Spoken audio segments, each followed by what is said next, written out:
ગુજરાતના પૂર્વ વનમંત્રી મોહનસિંહ રાઠવાએ કે જ્યાં 82 વર્ષની વયે તેમનું નિધન થયું છે। લાંબી બીમારી બાદ પોતાના નિવાસસ્થાને તેમણે અંતિમ શ્વાસ લીધા।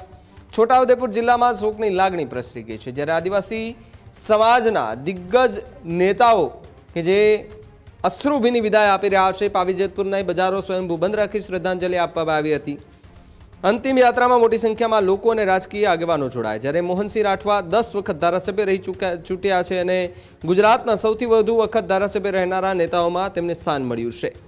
રાજ્યમાં પંચાયત મંત્રી અને બાદમાં વનમંત્રી તરીકે તે સેવા આપી। આદિવાસી વિસ્તારના વિકાસ માટે મહત્વપૂર્ણ યોગદાન પણ આપ્યું। સુખી ડેમના નિર્માણ માટે તેઓની મહત્વ ભૂમિકા રહી, જ્યારે દાયકાઓ સુધી આદિવાસી સમાજના મજબૂત અવાજ તરીકે પણ તે ઓળખાયા છે। તેમના નિધનથી ગુજરાતની રાજનીતિને અનુભવી નેતા જે છે તે ગુમાવવાનો વારો આવ્યો છે। આજે ગુજરાત વિધાનસભામાં સતત 10 ટર્મ સુધી જેમણે આદિવાસી સમાજના પ્રશ્નો અને સમગ્ર વિસ્તાર માટે જેમણે લડત કરી હતી અને ધારાસભ્ય તરીકે જેમણે ખૂબ મહત્વપૂર્ણ ભૂમિકા નિભાવી એવા સ્વ શ્રી મોહનસિંહ રાઠવાજીનું આજે દુઃખદ નિધન થયું છે। એ જાણીને અમે સૌ ખૂબ વ્યથિત છીએ।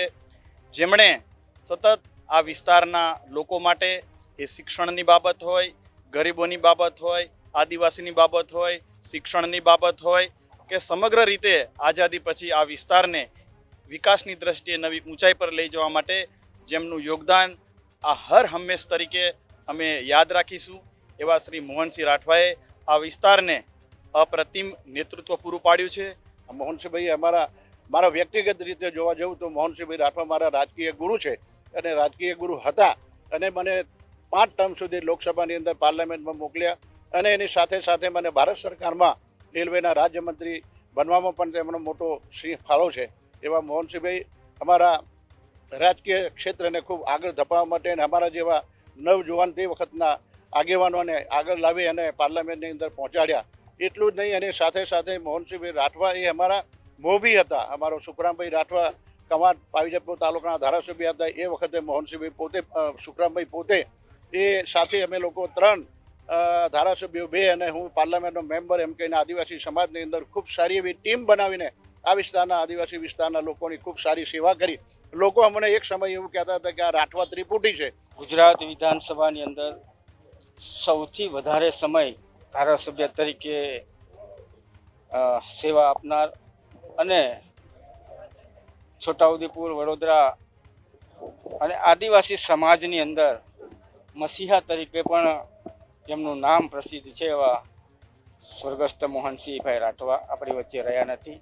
હું એમના આત્માને પ્રભુ ખૂબ શાંતિ આપે એ માટે ઈશ્વરને પ્રાર્થના કરું છું અને એમના પરિવારને આ દુઃખ સહન કરવાની શક્તિ ઈશ્વર આપે એવી સાંત્વના પાઠવું છું।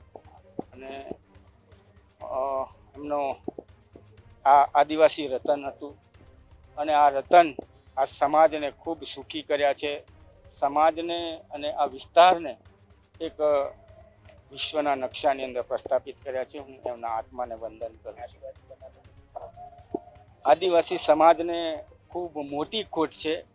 આ રતન હજી પણ વધારે સમય આદિવાસી સમાજ માટે રહ્યું હોત તો વધારે આદિવાસી સમાજનો વિકાસ થયો। અમારા આદિવાસી નેતા વિધાનસભામાં 10 વખત આ સમાજે એમને ચૂંટ્યા અને આ સમાજની ચિંતા વિધાનસભામાં પણ એમને ખૂબ કરી। કેબિનેટ મંત્રી પણ રહ્યા, વિરોધ પક્ષના નેતા પણ રહ્યા અને વિધાનસભામાં આદિવાસી સમાજનો પણ પ્રશ્ન જ્યારે બી હોય અમે સામે બેસતા હતા ત્યારે એમને મેં જોયા છે। એમને ખૂબ સારું કામ આ વિસ્તારમાં કર્યું છે। આ વિસ્તારમાં એમને ખેડૂતો માટે પણ ખૂબ સારું કામ કર્યું છે। આ સુખી ડેમ જો બન્યો હોય તો એમના લીધે છે અને એમને લીધે આજે આ વિસ્તાર લીધો હરિયાતો છે। આખા સમાજની અંદર આજે સમાજે ખૂબ મોટો મોભી ગુમાવ્યો છે। અમે એક તો નાના કાર્યકર્તા છે અને વિધાનસભામાં પણ હું જ્યારે બેસતો ત્યારે હું નવો ચૂંટાયો હતો ત્યારે હું એમની મને હૂંફ મળતી અને આદિવાસી સમાજની શું કામ કરી શકાય એવું એમની પાસેથી અમે શીખ્યા છે। આદિવાસી વિસ્તારને ગુજરાત રાજ્યના આખો સમગ્ર આદિવાસી વિસ્તારની ખૂટ પડી છે. એની સાથે સાથે સવિશેષ છોટા ઉદેપુર જિલ્લાને પણ ખૂટ પડી છે. અને છોટા ઉદેપુરની સાથે સાથે અમારા પરિવારને પણ ખૂટ પડી છે. ત્યારે શ્રદ્ધાંજલિ શું આપીએ? શ્રદ્ધાંજલિમાં તો એટલું જ કહી શકીએ, તમારો આત્મા સુખી થાય, શ્રીજી ચરણમાં, પ્રભુ ચરણમાં, પ્રકૃતિ ચરણમાં એના આત્માને કુળદેવીમાં રાખે અને તમે જ્યાં તમારો વાસ થાય ત્યાંથી અમને હંમેશા આશીર્વાદ આપતા રહો.